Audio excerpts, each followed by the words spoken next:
दुनिया में लोगों को डर लगता है, ये बड़ा होगा तो मेरा क्या होगा, भारत बड़ा होगा तो हमारा स्थान कहां रहेगा, इसलिए लागू करो टैरिफ।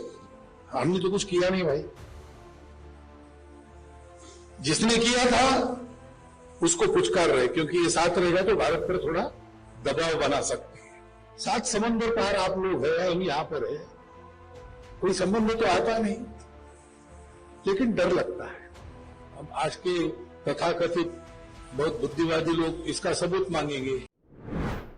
अब सबूत क्या देना भाई, इतनी पुरानी बात, उस समय कोई लिखता नहीं था, भारत के ज्ञान में ही ये बात है कि ऐसे होता है, इसलिए इसमें लिखने लायक भी कुछ नहीं। तथागत जैसी तपस्या करे तो वैसे ही होगा, इसलिए किसी ने लिखा नहीं होगा। परंतु संदेश तो पक्का है कहानी का। हम अगर सबको अपना मानते, हमारे अंदर बैर नहीं है तो कोई हमारा वैरी नहीं। और आजकल पर्यावरण के लोग यही कहते हैं, सर्प मित्र होते आजकल। पहले तो सांप कोई भी हो, कैसा भी दिखे, मारो उसको, क्योंकि डर था, हमारे मन में डर था काटेगा। अब वो ज्ञान के कारण वो डर चला गया तो लोग कहते नहीं भाई सब सांप विषैले नहीं होते। और विषैले सांप भी इसलिए काटते हैं कि आप कुछ करते हो, उनकी जगह पर आप जाते हो, उनको जितने अंतर पर रखना चाहिए नहीं रखते, उनका एक रेंज होता है, उसके अंदर मत जाओ तो कुछ नहीं करेगा। गलती से आ गया आपके रास्ते में तो चुपचाप पकड़ो और जंगल में छोड़ दो। ये आजकल हो गया। क्यों हो गया? क्योंकि मनुष्य ने अपने उस भौतिक ज्ञान के कारण थोड़ा सा भेदभाव सृष्टि के प्रति अपना कम किया। तो अगर हमारे मन में ये अपनापन है तो सुरक्षा का प्रश्न ही नहीं, क्योंकि कोई भी हमारा वैरी नहीं।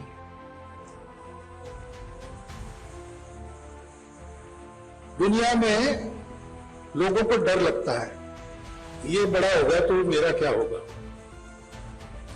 भारत बड़ा होगा तो हमारा स्थान कहां रहेगा, इसलिए लागू करो टैरिफ। हमने तो कुछ किया नहीं भाई, जिसने किया था उसको पुचकार रहे, क्योंकि ये साथ रहेगा तो भारत पर थोड़ा दबाव बना सकते हैं। ये क्यों है? 7 समंदर पार आप लोग हैं, हम यहां पर है, कोई संबंध तो आता नहीं, लेकिन डर लगता है। मैं मेरा के चक्कर में ये सारी बातें, जब ये समझ में आता है कि मैं मेरा यानी हम हमारा है, तो सारी समस्याएं समाप्त हो जाती। विश्व को आज सॉल्यूशन चाहिए। उन्होंने अपनी अधूरी दृष्टि के आधार पर बहुत प्रयास किए, हल निकालने का प्रयास किया, नहीं मिला, क्योंकि मिलना संभव नहीं। आपको शरीर है तो आपके पास मैंपन है, क्योंकि मैं हूं ऐसा हमको लगता है। अब मैं आंखें देखता हूं, मैं हूं यानी क्या हूं, तो दर्पण में जाके देखता हूं तो ये हाथ मांस का बना शरीर है, उसके कपड़े हैं, अच्छी अच्छी बातें मेरे बारे में कही गई, लेकिन वो भी परिस्थिति है ना। संघ ने इस समय मुझे सरसंघ चालक बनाया है, इसलिए आपको ऐसा लगता है। किसी दूसरे को बनाते तो उसके बारे में आपको यही लगता है। ये भी सत्य नहीं है, ये भी बदलता है। असली मैं क्या हूं, इसको जब तक आदमी जानता नहीं तब तक उसकी समस्याएं समाप्त होती। इसको जब तक राष्ट्र जानते नहीं तब तक उनकी समस्याएं समाप्त होती। हमारे देश में हम लोग आज भी, हमको ये पता हो न हो, यहां जो नहीं है, जो न ब्रह्मा कुमारी के संबंध में है, जो न संघ के संबंध में, ऐसे भी जो लोग हैं वो भी जाने अनजाने चाहे अनचाहे थोड़ा ऐसा सोचते हैं कि वास्तव में मैं क्या हूं। तो थोड़ा ये विचार रहता है मन में कि अरे ये शरीर रहा नहीं रहा तो क्या है, शरीर के परे जो अमर अस्तित्व है वो सत्य है। इतना तत्वज्ञान वो नहीं बोलेंगे, लेकिन कभी आप रिक्शा करके चले गए, आजकल तो वो रिक्शा होती नहीं, पर ऑटो रिक्शा तो है, और पैसे दिए आपने, वापस उसके पास खुदरा नहीं है, तो आप कहते कि चलो भाई इतना बचा है तो कल ले जाना, तो वो बन जाता है सहज रूप में कि साथ जाने दो। 4 आने की तो बात है, 8 आने की बात है, पैसा तो क्या मुर्गी भी नहीं खाती, पैसा तो मुर्गी भी नहीं खाती, ये भारत में सुनाई देता है, भारत के बाहर नहीं सुनाई देता, क्योंकि हमारे पूर्वजों ने हमको ये अक्षय ज्ञान दिया है, और आज अपने आप को हम भूल गए तो भी उनकी शक्ति के कारण ये थोड़ा बीज रूप में हमने है।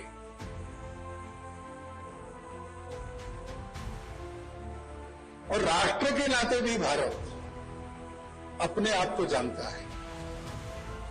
भारत कहता है कि हम एक बड़े देश है और हमको बड़ा बनना है, भरपूर बनना है, लेकिन किस लिए भरपूर बनना है, हमारा काम क्या है?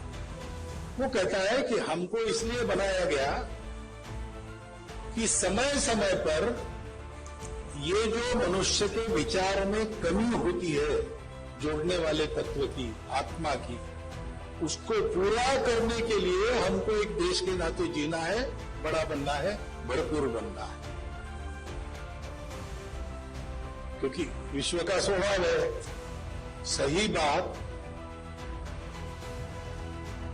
कोई एक फटेहाल आदमी आपको आकर यही बात बताई जो मैं बोल रहा हूं, तो आप नहीं सुनेंगे। वो बोलने वाला कौन है, क्या है? मैं बोल रहा हूं तो आप सुन रहे हैं, क्योंकि मुझे आज कुछ बना दिया है। समझे, सिर्फ दुनिया भी जो बना है उसका मानती है, तो इसलिए भरपूर बनना है। लेकिन भरपूर बन के क्या करना है? बाकी लोग भरपूर बन के क्या करते हैं? जो भरपूर है उनको कम करके अपने आप को बढ़ाने में लगते हैं, लूट खसोट चलती है, आक्रमण करते हैं, अपने शक्ति के मद में दुर्बलों को दबा के। भारत ने अपने आप को पहचाना, भारत कहता है हम इसके लिए नहीं है। आप कभी भी देखो, प्राचीन समय तो है ही, लेकिन अपना अर्वाचीन इतिहास देखो, स्वतंत्रता प्राप्त करने वाले अपने जो सब नेतागण थे, अलग अलग विचारों के, अलग अलग विचारधाराओं के, सबने कहा है कि भारत को भरपूर बनना है, बनाना है। किस लिए बनाना है? तो सब लोगों ने यही बात की है कि भारत को सारे विश्व को राहत देनी है, और इसलिए भारत में आज भी अभाव में भी लोग सुखी रहते हैं। अभाव होना नहीं चाहिए, लेकिन अब है, अभी बदलेगा तो बदलेगा। है तो भी लोग, संतोष लोगों के पास है, सुविधा नहीं है, दुख है, कष्ट है, लेकिन दुख कष्ट में भी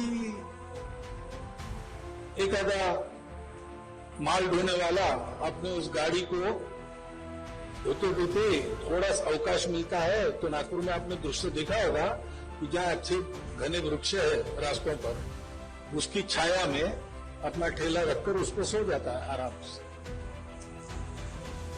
करोड़ों कमाने वाले भी अन्य देशों में नींद की गोलियां लिए बिना सो नहीं सकते।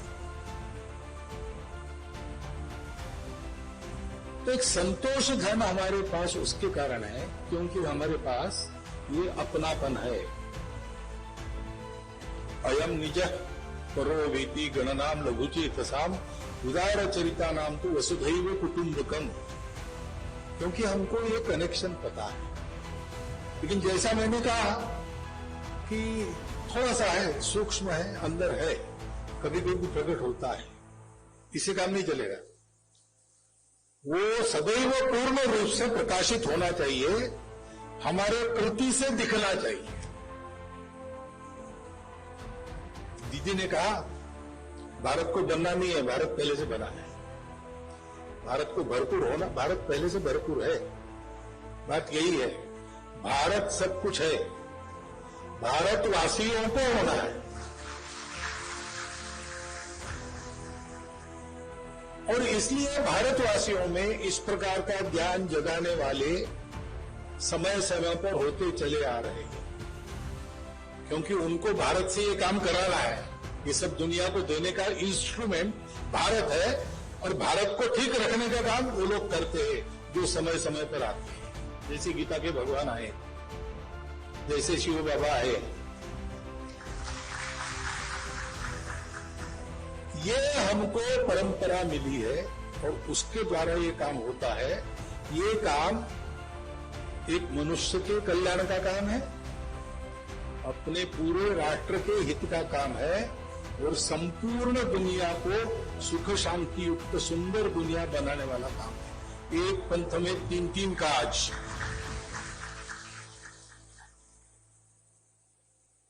अब इस दिशा में हम लोग काम करने के लिए लगे, तो व्यक्ति की प्रकृति होती है,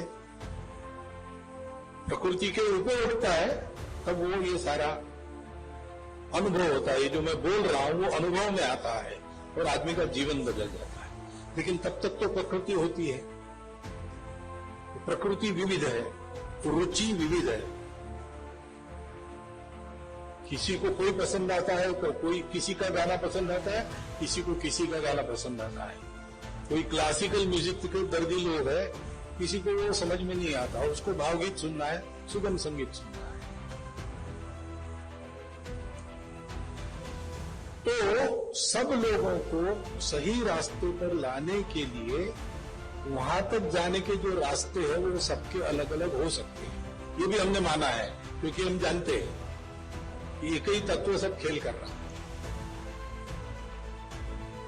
और इसलिए कई प्रकार से अलग अलग रूपों में, अलग अलग रंगों में, अलग अलग कार्य पद्धति कार्यक्रम लेकर ये काम करने वाले प्रवाह आज भारत में विद्यमान है।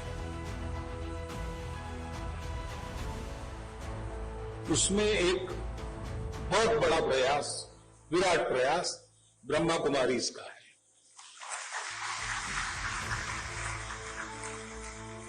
हम लोग भी अंदर के इस अपनापन को जगाने का काम ही कर रहे हैं। रास्ता थोड़ा अलग है, कार्यक्रम थोड़ा अलग है, उद्देश्य एक ही है और बहुत ज्यादा मिलता है आपके। जैसे आपने कहा कि आप पूर्णतया स्वावलंबी है, जो कुछ होता है उसके लिए भवन बनाने पड़ते हैं, केंद्र बनाने पड़ते हैं, सेवा करनी पड़ती है। ये सारा जो खर्चा होता है वो खर्चा किसी से मांगते नहीं, हम अपना बनाते। संघ भी ऐसे ही करता है, संघ के सहयोग संघ को चलाते। आप क्या करते हैं? आप शील जगाते, चारित्र जगाते, और चारित्र जगाने का आधार क्या है? बाहर की कोई बात नहीं, अंदर की बात है। अपनी अंतर यात्रा करो, शरीर मन बुद्धि के परे जाओ। संघ भी कहता है कि बनना है तो अंदर से बनना है। चारित्र्य, चारित्र के पीछे शील होता है। चारित्र यानी बाहर से जो आचरण लगता है, चरण, घूमना फिरना, करना बोलना सोचना, ये सारा दिखता है बाहर से। वो ठीक होना है तो अंदर की प्रवृत्ति ठीक होनी चाहिए। उसके लिए गहराई में अंदर उतरकर वहां से हम सब ठीक करते हैं। संघ भी यही सोचता है कि ठीक होना है तो अंदर से होना है, तरीका अलग है। और आज आवश्यकता दुनिया की है कि भारत भरपूर, फिर से भारतवासी भरपूर ज्ञानयुक्त होकर अपने अपने जीवन से सबको सिखाए। तो पूरे भारत को ऐसा होना है तो आज की तारीख में 142 करोड़ लोगों का देश है, इतनी सारी भाषाएं, इतनी सारी विविधता, इतने सारे पंथ संप्रदाय सब है, तो करने वाले भी उतने सारे हैं। केवल संघ नहीं, केवल ब्रह्म कुमारी नहीं, और भी है। तो एक ही उद्देश्य को लेकर अपने अपने कार्यक्रम रंग रूप लेकर काम करने वाले सब लोगों को परस्पर पूरक होना आवश्यक है। मिल नहीं जाना, अपना अपना काम अपने तरीके से करना, क्योंकि तरीका मूल में सबका एक ही है, अंदर को जगाओ, और जाना भी सबको एक ही है। और समाज इतना बड़ा और इतनी विभिन्न रुचियों वाला है कि एक कोई सबको नहीं पकड़ सकता। तो अपने अपने तरीके से जिन जिन को हम बना सकते हम बनाएं, सब मिलके एक ही रास्ते पर एक ही मंजिल पर जाने वाले हैं, अपने अपने तरीके से कि ध्यान में रखकर परस्पर सहयोगी बनकर चले, परस्पर बाधक न बने। ऐसी अगर इस देश की ये सज्जन शक्ति चलती है तो ये जो राहत चाहिए दुनिया को और उसको देने वाला भारत यानी भारतवासी खड़ा होना है, वो काम बहुत जल्दी संपन्न होगा।